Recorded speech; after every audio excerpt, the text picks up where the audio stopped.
Good morning. This is Coffee with the Sarlos, and I'm Karen. Good morning. I'm Kelly. We're going to start off with show notes as usual. As most of you know at this point, we have gone ahead and canceled our Evening with Medium events for July and August. Tickets have been refunded. If you were a ticket holder to either of those events and you have not seen the refund come in, please email us at info@bysarlo.com or call us directly at 705-476-2613. Tickets are on sale for our December event. We're crossing our fingers and toes, hoping that goes through. But we will keep you posted as we know more in the future. We have a second podcast series. It's called Sips of Sanity. Those are 5, 10 to 15-minute shows on emotional and spiritual intelligence. It's loaded with tools for you. Kelly and I work really hard to put them into a series of 5 that run the very first week of each month. The very first show is always available for free at the website bysarlo.com. The remaining 4 are found at a website called patreon.com/bysarlo. Yeah, and it's funny, we're always trying to figure out a different or smoother way to do all of our intros. So Karen has said that the first show is available on the website, and that's correct. From there, you can listen to it on Google Podcasts, you can listen to it on Apple, we're now on Spotify, and that's there too. Or you can obviously get the first one on patreon.com as well as the rest of the shows. And it's on YouTube, so you have a variety of ways to listen. The website just kind of directs you to all of those choices. So get that wherever you prefer. Yeah, I was just going to chime in and say that when you're on patreon.com, that there are other tools that go with the Sips of Sanity series, like reflective questions and trackers and all kinds of things for you. So you can go in and take a look at all the different tiers, look at the amounts of money. And yes, this is a monetized site to help Kelly and I pay for our equipment, our new cameras. So we appreciate if you're on that site and you're financially supporting us, or if you're at YouTube and you're subscribing or you're hitting like, or you're sharing us with somebody or referring. There's just tons of ways that you can support us that can either be through your generosity of spirit or through financial means. And we appreciate everything. Well said. And then on top of all of that, our businesses are still up and running. We have not agreed to open our office to in-person events just yet. We are still waiting for our comfort level to shift, as well as the fact that we're non-essential. So we will certainly let you know when that's available to you. But we are still seeing clients all over the world, as well as locally, through Skype, FaceTime, telephone, and Zoom, as well as WhatsApp, if that is something that you would like to seek out. And gift certificates are still available as well. We can arrange for contactless pickup if you are here locally, or we can do an e-certificate for you as well. Good? Yeah. Okay, let's do this. Okay. Oh, you know what, Kelly? People do ask, how am I going to pay then?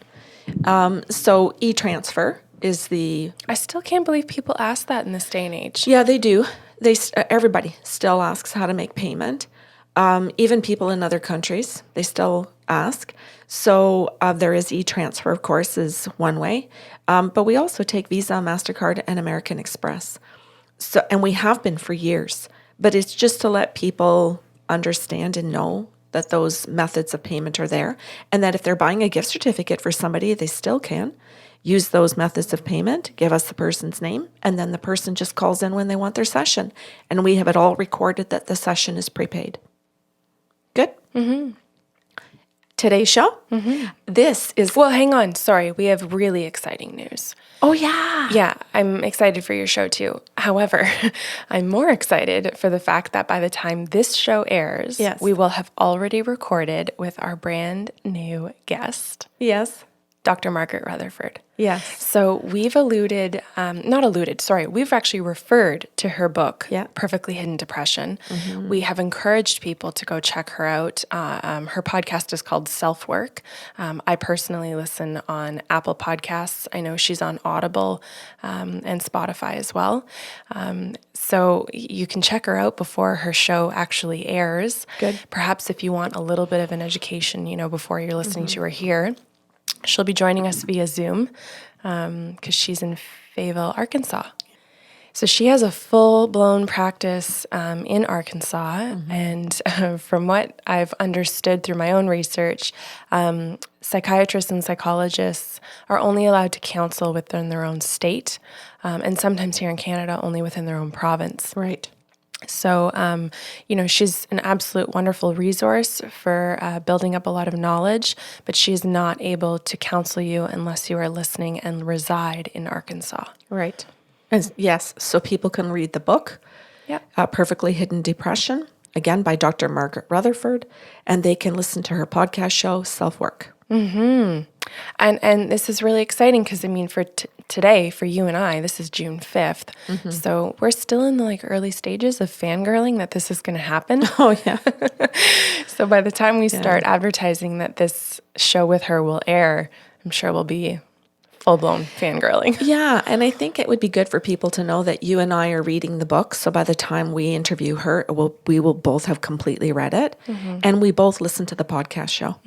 So, and we understand, and we will understand even more about perfectly hidden depression so that it's part of what we can do. And I don't mean that we're therapists. We always clarify we're not psychologists or therapists or psychiatrists.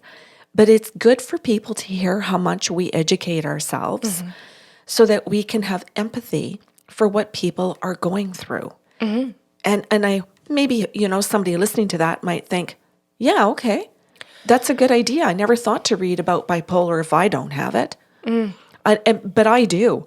As soon as I know that people are experiencing something, I want to educate myself. Even though I might not want to be in the military, if someone else is, I still want to understand things about it. Yeah, and as well, for all listeners, they know we don't just channel messages, we also provide them with tools to help themselves. Right. So if we're hearing from the guides that you have depression, we're asking a gamut of other questions to say, what kind, where did it come from? What can they do to help themselves? And within that question, what can they do to help themselves? Right. Her book has become one of the things that we refer to. Yes. And I say that we've read it and that we listen to her show so that people really understand how much research we do before we refer. We don't just see the title of the book and say, go for it. We make sure that we've read it and that we've listened to her show. Well, and that it's well written and that it's well researched and that they present themselves well. This is kind of fun. We had put out in the newsletter, Guess Who? And then we put out on Instagram and Facebook, Guess Who? So that listeners could get excited and start thinking about who might be on the show. And so we got really great guesses. And some of those were incorrect, but reminded us that we need to reach out to some people that we do want on the show, which is great. And I wanted to say to listeners, if you're wanting to do dirty work on our behalf, yes, good work. Tag people, good dirty work. Yeah. Tag people in our YouTube videos. Tag the people that you want to see on the show. So someone said to me, is it Susan Aglukark? Because we've been talking about wanting her. And I thought, oh yeah, we should reach out. We can reach out, but it's going into likely a publicist's emails that's buried with requests for this person. Right. If you're doing our good dirty work and you're tagging people saying, Ellen, you need to be on this show. Ellen, you need to know who these people are, or whoever it is that you think would fit well with our, I don't just want to say brand, but our message, then thank you. Yeah, thank you is right. Yeah, there's a ton of people that we've desired to have, and so far we've done many authors, and that's really exciting. There's a broader base that I think that we feel excited to reach too, and I know I got you into the office recently, and I've been talking incessantly about Rainn Wilson, who plays Dwight, if anyone knows. He is such a beautiful human being who has a whole organization and foundation that's dedicated to asking philosophical questions, existential questions. Oh, we got to get him. He's lovely, and he fits so wonderfully with what we're trying to do for people. Yeah. And through COVID, he's been doing daily interviews with random people on his Instagram. It's called Hey Human. And he asks people questions like, what's your human experience like? And it's such a broad question that people get to discuss what's mattered most to them, what they've learned through their human That's cool. existence, instead of what do you do? Right. And I just, anyway, we are always looking for people who, first of all, who you would love to see interviewed as well. Yeah. But who can really drive home this message too.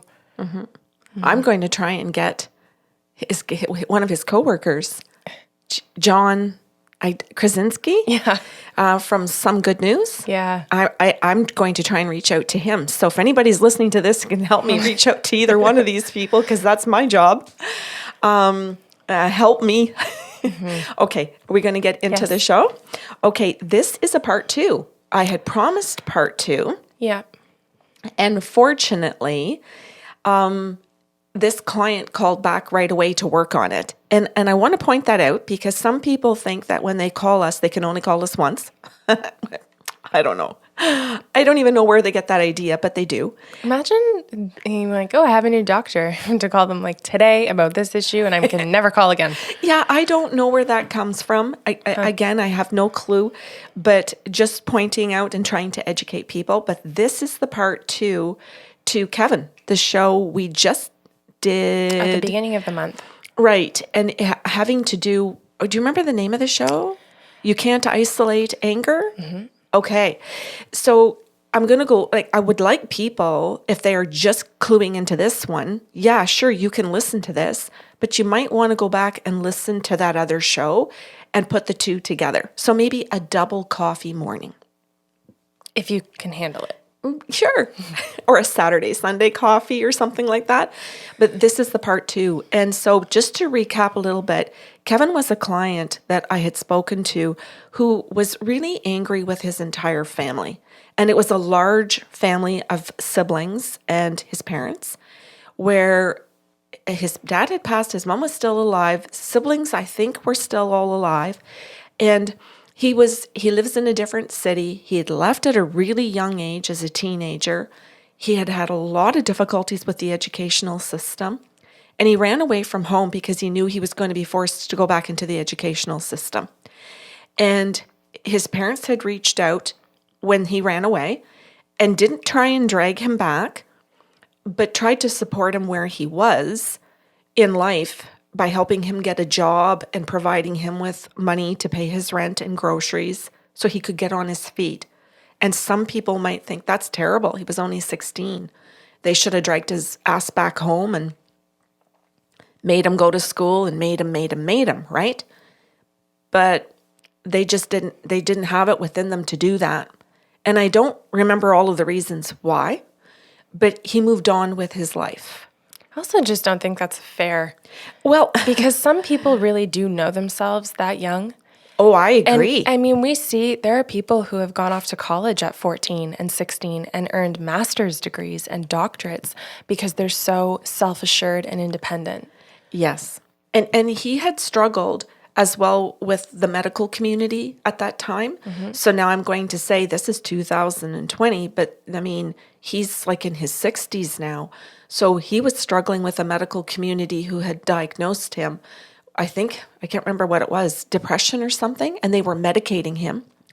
When in fact, decades later, he's actually diagnosed with ADHD. Mm-hmm. And I would say maybe it was a little bit correct that there could be depression at that time because he wasn't being diagnosed properly. Mm-hmm. Or treated humanly properly. Yeah. Not even by the medical community. Right. So he's not being treated properly by his family or by his, meaning his parents, but also by the entire school system that just keeps failing him instead of helping him and identifying really what's going on in his life. So now at 60 years old or in his 60s, he's reached out to the spirit world to say, hi, don't really know what I want. My group of friends have told me to call you guys. Not really sure why. And so people our listeners can go back and listen to that first session. I promised a part 2 because he wanted to come back after hearing some of that, like in that first hour, he wanted help. So he booked an appointment to say, can we go a little further and dig a little bit more into this? I want to say, too, just as part of the recap, I think what had come through is that he was also now people-pleasing his immediate Yes, family that right. he's created, so his children.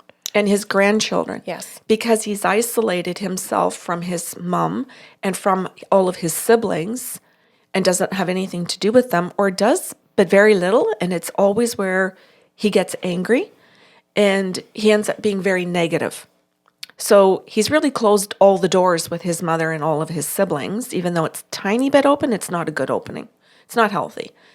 But it's now not also healthy, as you said, with his own children and his own grandchildren, because he's doing the people-pleasing there because he doesn't want to lose the only system he's got. And especially now that he's aging and he's got some medical issues coming up and he's realizing he needs help. So he's feeling very stuck. He's feeling even more unhappy and understanding, geez, I'm not that happy with my kids and my grandkids, but I don't know what to do with anything. Mm-hmm. And this is where his friends came along and said, make a phone call.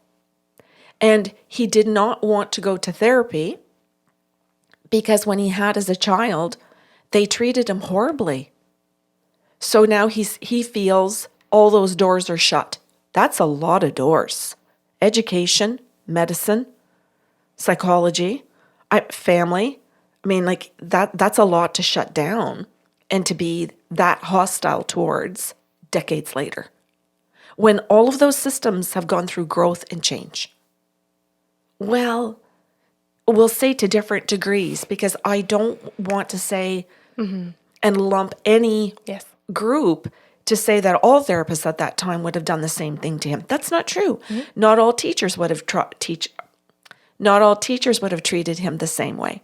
Not all parents would have. And you're going to hear here that the spirit guides come in and try and open all the doors again. Mm-hmm. They try to help him reach in every single direction. So I'm going to go through it. And what I did was I wrote it down because there's a lot that they try to help him with. And again, if people are listening to this and staying tuned for all of this, this has to do with healing. This has to do with going into things with a different attitude, with a different intention. I feel like people who have been listening for 4 or 5 years are like, yeah, Karen, we know. Yes, I'm glad they do. But for all of the people that are brand new, and this is their very first podcast, and they're just clicking into it, and they think, what? Healing? I thought these two were mediums. I thought they were psychics. What the hell is happening here? Not everybody understands. We have all these licenses in energy healing. We have psychology background for you in university, life coaching skills and certificate. There's so much more here. Mm-hmm. Okay, so I'm gonna jump right in. So the very first place they started, and this was a little bit all over the map, so people are going to think, geez, Karen, why didn't you get your show more organized? She has numbers. I do. She's as organized as she can be. Yes, because I'm also trying to stick to the way that his session went, and it isn't all super neatly organized, but the guides did it in the way they wanted to for him. And so I'm trying to still hold on to the integrity of that session for our listeners. Okay. So the very first thing they said was, why don't you call your mom? She's still alive. And he was like, well, I do rarely, like once a year, Mother's Day, maybe Christmas, that kind of thing. And it stays on a very superficial level, which is fine for him. But the guide said, why don't you sit down and get into a space to call her about being curious about where she was at and where your dad was at when you were a child. Why don't you listen to her story? And he was like, listen to her story. I already know it. She had this many kids. She did this. She ran this business. And he kind of like attacked the guide's back, which is what he does. So I said, Kevin, could you just shut up? And he looked at me, was like, what? And I said, well, could you just listen? And I said, I'm saying shut up because it's harsh. And I said, it's not a term I would like to say to you. And it's not how I talk as Karen personally. But the guides are standing there saying, that's enough. That's enough. Every time somebody tries to help you, you come back with attacks. You don't respect anybody unless they're as harsh as you. And he went, wow. And I said, so they came in and did something to you that you do to everybody else. Your mom could be kind and nice to you. A sibling could be kind and nice to you. A doctor could be now, but you still attack. You haven't dropped your attack mode in, 50 years. Aren't you tired? And so he sat there and went, yeah, I'm fatigued. And I said, aren't you full of body pain? I am. I said, hasn't the body pain fatigued you so that you can just sit and be a better listener? And he goes, apparently not. So I said, well, the guides are asking you to listen to your mom and to ask her questions and just to listen. So as far as what the guides are saying currently today, your mom would like to explain what it's like to have that many children and that many businesses, and how they were also dealing with other children with learning disabilities. They were dealing with children with medical issues, with their own parents, with their own siblings, where they both had big families. There was so much on their plate, they were overwhelmed. And so they were literally trying their hardest to actually get you to the psychiatrist. They were trying their best to get you to the medical doctors. They even drove to other cities to get you help, instead of just in your local city where it was a small community, and they thought, let's take him to a bigger center to see if the other doctors might have more information. And he went, well, that's true. They did take me down to these bigger cities. They did. And I said, they even packed you up in the vehicle with all your siblings, all of you. And he went, that's true, they did. And I said, your mom might have information to help you explain that at that time, and with the resources that they had and their own level of education, that they actually did extraordinary means. And he said, I've never heard the word extraordinary in reference to anybody making an effort for me. And I said, well, that's because you've never wanted to see it that way so that you could stay in your anger. And he says, and you're telling me today that my parents did extraordinary things to help me. And I said, yeah, I'm going to list them. And he was like, oh. So I literally listed the things that they did and how they even had to shelve what was going on in their career to get to those meetings. They had to put aside what was happening with their own parents and pick a child over a parent. They had to pick one child over another child. Oh. And how hard it is to pick a child over another one. Mm-hmm. And that they sat there and said, okay, we did it in this instance and we feel terrible because the other child, we couldn't do this for the other kids. We did this for him because we prioritized that he needed that and he had waited his turn. And now we will go back to the other children and we'll reprioritize and keep going. But it was constant reprioritizing crises for decades. And I said, do you know that? And he goes, no. And he goes, but I didn't stick around. He says, I left. And I said, that's right. And even when you left, they kept trying to prioritize their finances to help you. So even if they knew certain children needed braces, they waited another year for the braces because the dentist said, yeah, we can do it in a year. But in the meantime, we have to send him rent because he literally won't have a roof over his head. So the braces will have to wait for 2 years or 4 years. And that child had to go through being ridiculed because of their teeth. And I said, so you've got brothers and sisters who went through and have their own stories of pain, their own disappointments, their own anger with their parents about why didn't I get my braces? And they're mad at their mom and dad like you are. But they don't understand that their parents prioritized you in that moment to support you and to meet your needs. And he said to me, I feel like a shit. And I said, well, the guides aren't here to try to shame you. And if you feel shame, that's okay. That might be part of healing. It's also good. Yes. Because if he's been in attack mode and has not been willing to feel empathy, because you can't be in attack mode if you feel empathy, then he's getting a little piece of his human back. Yeah. Yeah. And with that, he may feel anxiety and he may feel all kinds of other things now as a result of that. Yeah, it's a vulnerable thing. So the guides encouraged him to call his mom and ask different questions. So that was one key thing. Instead of saying, "What's new? How are you?" and leaving it at that. And now she's giving shorter and shorter answers as she's aging. "I'm fine." "Okay, I guess that's good then." And they end the conversation. The conversations have gotten shorter because she doesn't know how to answer the questions anymore. And I said, the guides are saying to you to ask a question like, "Hey, Mom, I'm struggling with some stuff from childhood. Can you tell me what you were going through when I went through this? And what was that like for you?" She'll be able to remember what it was like for her. And she might even be able to remember what it was like for you with a different kind of clarity because you've been tainting it with anger your whole life. She might say you were grateful when they sent the money for your rent and your food.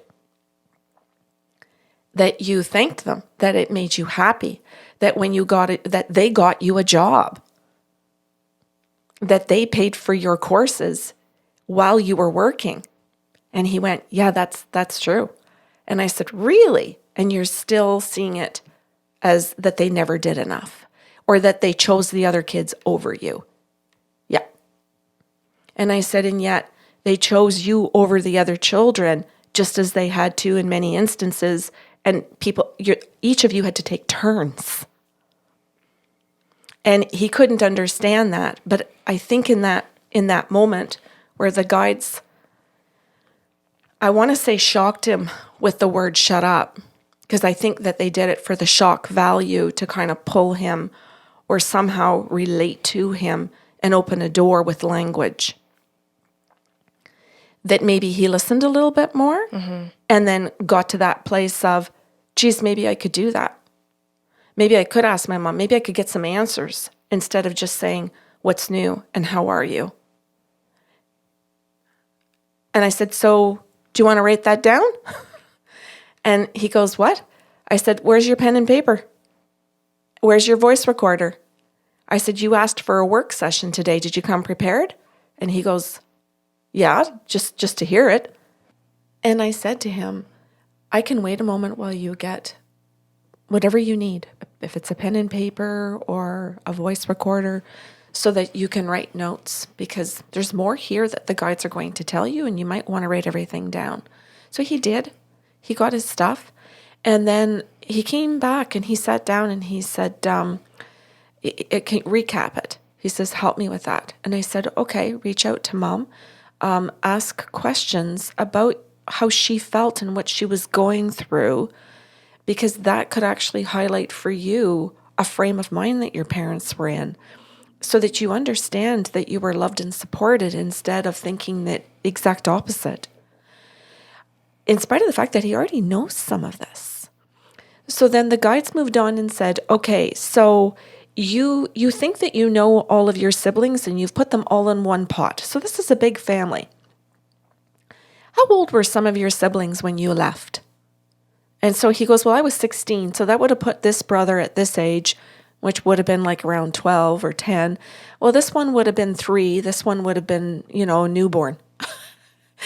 And I looked at him and I'm thinking, does he understand this then already? And he goes, "So?" And I said, "So do you think the newborn and the 2 and the 3-year-old, or whatever these ages are here, that these siblings were all against you? Like, because you're still mad, including them, because you put the family in one group, like you did all doctors, all psychiatrists, all teachers. You put everybody into a group and put them in behind, and then shut the door. And I said, do you even know anything about these siblings? Well, and he could say what he knew about them based on Facebook or based on just that, over the years talking to each other, a bit about them. But had he been there when those kids were having their own children? No. Did he know about the careers they picked? Yeah. But if he had actually talked to some of them, he wouldn't have known how many times they changed jobs or all the things they did. And I said that to him, and he goes, that would be true. Or what personal struggles they had as teenagers and young adults. Exactly. Or what they went through waiting for braces while his parents helped him because he left home and now they had to pay rent plus their mortgage plus their business rent. And what strain his leaving put on them. And Lord knows business rent is not the only expense you have. Oh, yeah. So he goes, I didn't even think of any of those things. And I said, well, I think that's what the guides are trying to point out to you. And the fact that because you don't think or you don't have empathy or that you don't actually ask yourself different questions like, what do I know about this youngest sister, brother, and so on? What do I actually know about them? The fact is you don't. You know surface things. Mm-hmm. And you don't reach out to find out. And when they've reached out to you, you just answer one-word answers to shut them down so you can stay in your anger. Interesting, eh? Mm-hmm. And I said, so you are so addicted to your storyline and to your drama and to your anger that has become what has dominated your life instead of relationships. Instead of love, instead of connection, instead of curiosity, playfulness. I said, you've actually got brothers and sisters that love camping. And I know the guides are saying that you love camping. You could actually reach out and meet them at a camp place and actually just go kayaking or canoeing with them or sit at a bonfire or go fishing because that's what they like too. But you wouldn't even know that because you can't even get yourself to have that kind of conversation with them. You just think they're stupid. You think they're this. Mm-hmm. So I said, we need to sit down today and come up with a list of questions so that you can actually open up a conversation. So what are your interests? So how is your health? If you like camping, can you still camp?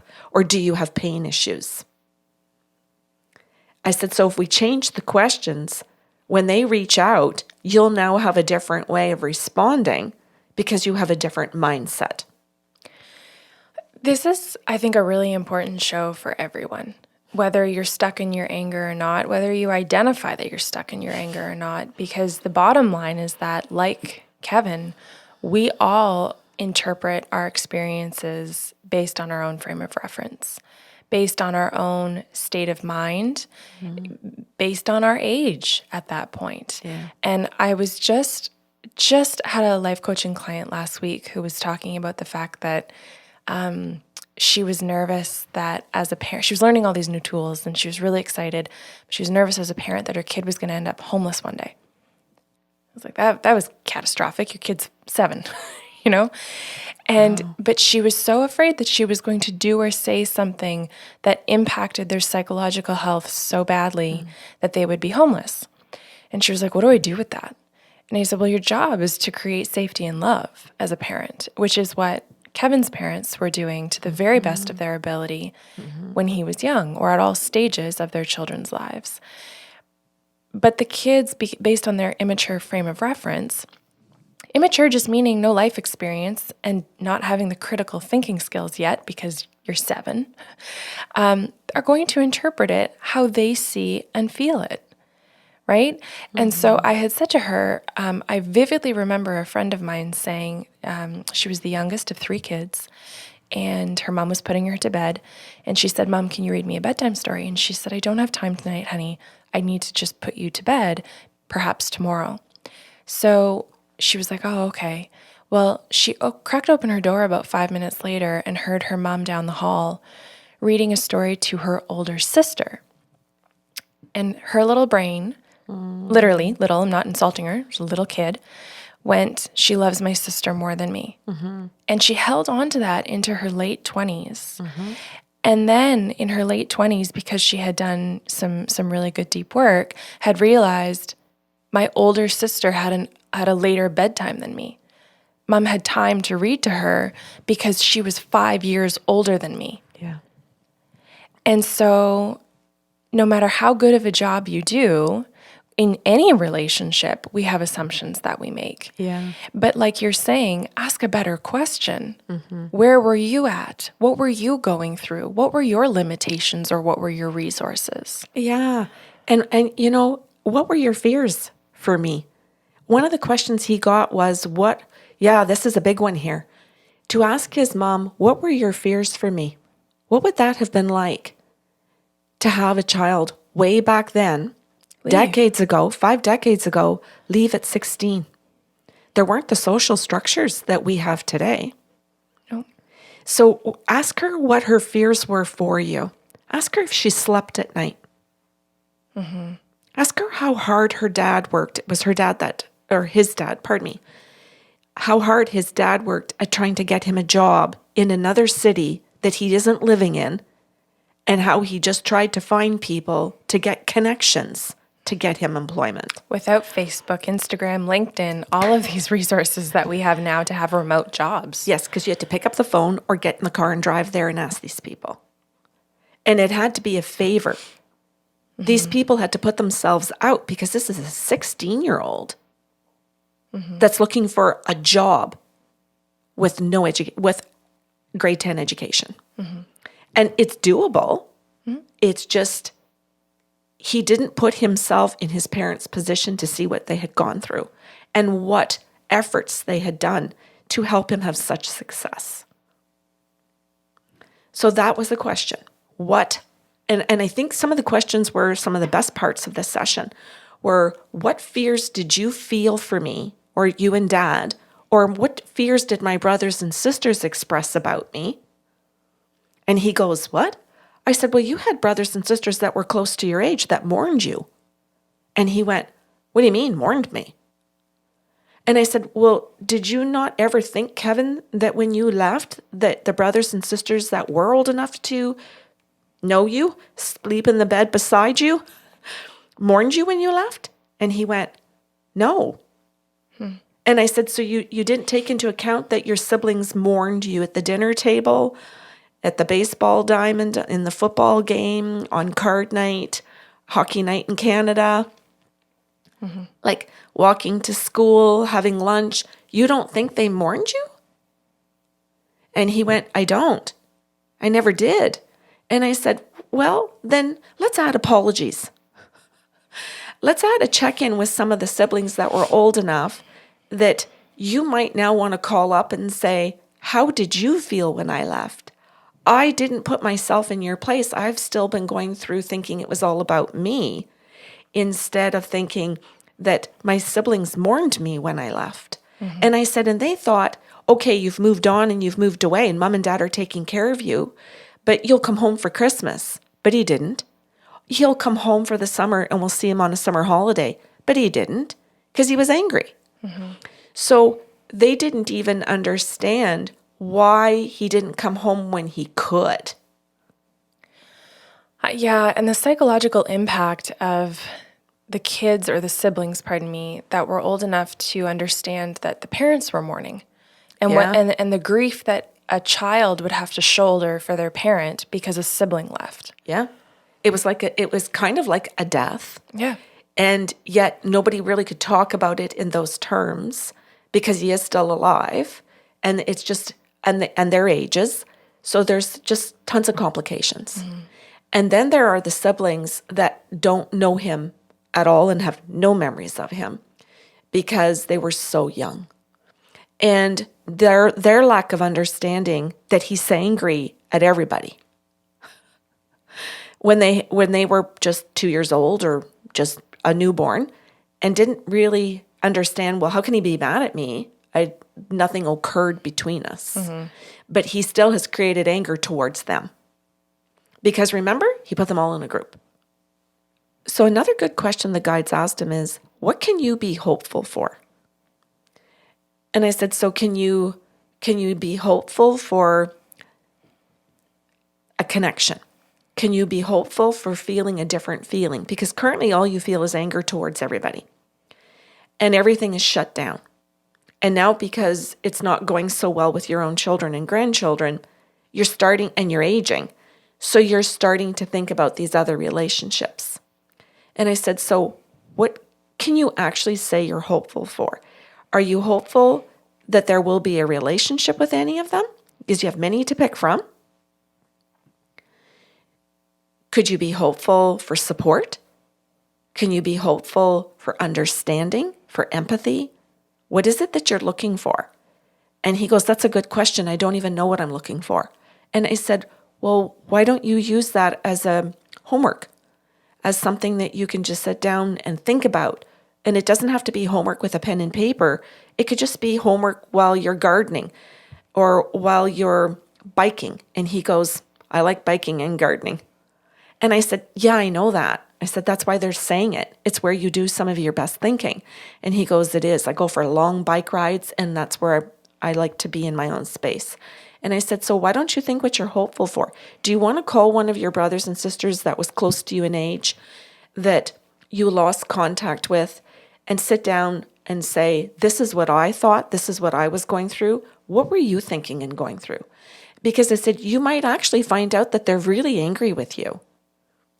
Angry because, yeah, it was okay to leave and stand up for yourself. Yeah, you moved on. But it wasn't okay that you didn't come back. It wasn't okay that you didn't call them. You called home and spoke to mom and dad at Christmas and said you were okay. Can I have more money? But you didn't ask to speak to your brothers and sisters. And sometimes you did, but it was only the older brothers and sisters. It was like, well, I don't know any of the younger ones anyway, so I'm not going to bother trying. Yeah, it's crazy. And I said, well, I shouldn't say it's crazy. It's a whole lot of self-centeredness. Yeah, and it took time for the guides to reword questions because I understand he's in severe narcissism. Mm-hmm. But I can't even say that to him. I can't approach that. Well, no, that's why the guides gave you numbers. Yes, and why they gave me questions to ask him and why they coached him or why they spoke in certain ways. Mm-hmm. Because I normally wouldn't say to a client, shut up. You don't speak that way in any of your life. No. Yeah. So they had to do certain things in order to be able to reach him on his level and then gently pull him in to say, here's a question. Because if I had said, this is how you're behaving, this is what you've done wrong, you should apologize, this session would have been horrible. Mm-hmm.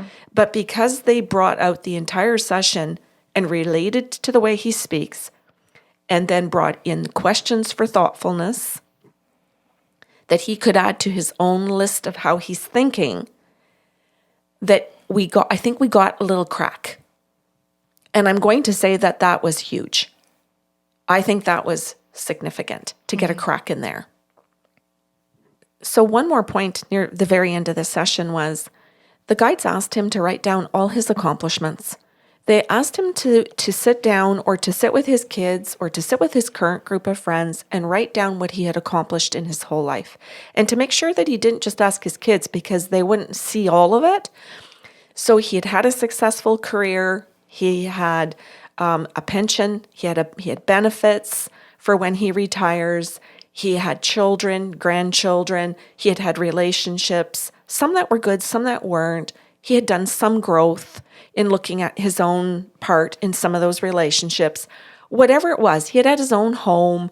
Whatever these things were, it doesn't matter. It was just for him to see it. And the reason is this. He just always still saw himself as the 16-year-old running. He didn't see his accomplishments and who he was as an adult. He didn't see his whole journey. So when he went to reach out to call or thought about calling any of them, he only saw the 16-year-old with nothing running from the house. He never visualized himself walking back as the adult to say, I have all these accomplishments. This is what I've done with my life. I can share that. So if somebody says, "Why'd you leave, man?" and brings out their anger, brings out their original child pain, that he can say, "I left because," and have his list of why he left. So he was encouraged to create his lists so that he would know. Well, I left because I was frustrated. I thought mom and dad were going to make me go to school. I know now they wouldn't have. I know now I didn't communicate well, but mom and dad met me where they could, because I had put up so many brick walls. So now he could sit down and answer those questions and not run. And so we were addressing the 16-year-old in the 60-some-year-old man. And I thought the guides did such an extraordinary job of pointing out to him that he is this mature man now. And that we still needed to address the 16-year-old because that's what he had been running away from for 5 decades or 4. And how they put all of that together for him in a structure with questions and lists. So they gave him some homework, and some they did for him. Do we know if there's going to be a part 3? I don't know for sure. I'm not positive. He didn't say I'm calling back. He took his homework. He did write during the session. He did voice record. Like I said, he did go get his stuff and he came back. He didn't say I will rebook again. He thanked me for what we did. And he thanked me for the lists and for the homework. I have no idea where he'll go with that. And I say I don't know because of the narcissism. Like, and as you know, Kelly, a narcissist can get through that and have their moment of opening and awakening and clarity and then just go right back into the shell, throw it all out, never listen to the recording, make fun of me or the services or the gifts and walk away. Or if it truly is the crack where he tries some of that homework, he asks his kids some of those questions, might pick up the phone instead of saying, "How are you? What's new, Mom?" Say and ask a different question. So if we do get part 3, I'd be more than happy again to do this. It just makes me really curious because as you're saying, we're dealing with a mature man. We are not at all. But I know what you mean, mature in age. Yes. Because none of the people-pleasing has been addressed yet. Yeah. So to now, we started with family of origin, or that's what the guides did, obviously. Yes. To then hopefully be able to take it and go, okay, now the 16-year-old is still present, swinging the pendulum in the other way. Yes. With this other family that you've created. Yeah. To create just as much, if not more, depression. Yeah, and we couldn't get there. Yeah, like an hour. It's 1 hour, and you and I both know that it can go that way if he shows up for it. Whether he shows up with you and I, or he books therapy and shows up and actually gets a healthy therapist. And I say a healthy therapist because just like teachers and us and all people in all professions, everybody's going to get healthy and unhealthy. Or, in other words, some people suck at their jobs. Yes. Yes. Okay. And some people don't. Right. Some people are very qualified and very good at their jobs, and he needs to find that professional. And I know that can be a challenge too. Oh, yeah. Because if he picks up the phone and goes for his first, or, Skypes or FaceTimes with his first therapist in 4 decades, and they're not on the good list or the qualified list, that he could just throw it right back out again and be 16. Or he could be 60-ish and say that just was not a prepared therapist. That's okay. And find the one that is. But that's part of his growth, is knowing that and moving on to find the right person.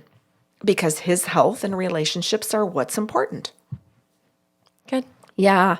I'm so enjoying Kevin. Like as much as some of the conversations with him in the actual sessions are very hard to get around and to keep rewording things and listening to the guides so that I can say it properly. Oh, they're beautiful messages. Yeah. Yes. I'm loving it so much. And I really thought it was so beautiful to share with people. Cool. Thank you. Yeah, you're welcome. Okay, so if you have questions or comments about today's show, you can email us at info@bysarlo.com.